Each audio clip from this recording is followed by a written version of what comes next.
হাসান বসরি রহমাতুল্লাহি আলাইহি রাস্তা দিয়ে হেঁটে হেঁটে যাচ্ছেন। সম্মুখে চিকন রাস্তায় একটা কুকুর আসতেছিল। হাসান বসরি রহমাতুল্লাহি আলাইহি কুকুরকে লক্ষ্য করে বললেন, ওরে কুকুর,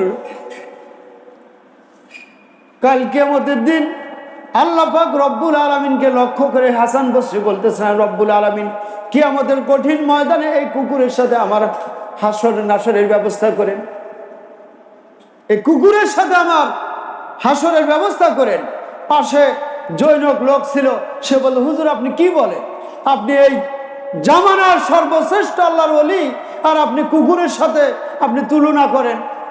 বলে, হ্যাঁ, কাল কিয়ামতের কঠিন ময়দানে যদি আল্লাহ পাক রব্বুল আলামিনের নিকট আমি হিসাব দিয়ে বেঁচে যাই, তাহলে এই কুকুরের চাইতে লক্ষ কোটি গুণে শ্রেষ্ঠ আমি।